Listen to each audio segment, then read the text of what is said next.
Take some classical music, some high motion video, and you get some pretty dramatic images. Just how good the Lucas Oil Drag Racing Series can be as we welcome you back to Royal Purple Raceway, where the burnouts have been completed already for Blake Alexander and Randy Myers. We show you our Lucas Oil ladder.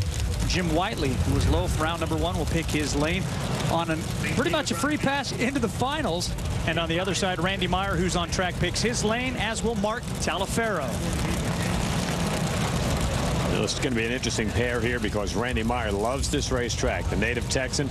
Blake Alexander picking up his first round win earlier this weekend. This guy that's running competition eliminator. We'll see him a couple of weeks in Atlanta, back in his high-flying A Alder. That's an interesting comparison to run those two type race cars. But Exide cars have had pretty good success here. Tony Schumacher back in the late 90s, winning his first race here, running with Exide colors. And Blake seems very strong. Randy Meyer, though, if he hits on all 8 cylinders, he's very tough to beat here.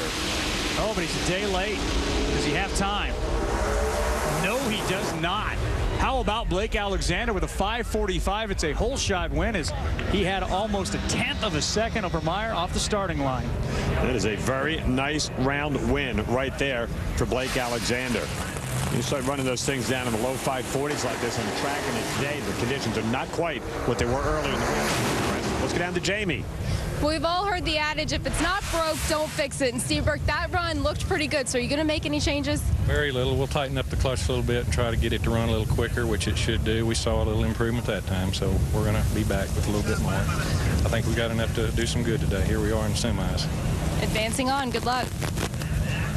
How about Blake Alexander? That is back-to-back whole shot wins. He makes his way into the semifinals.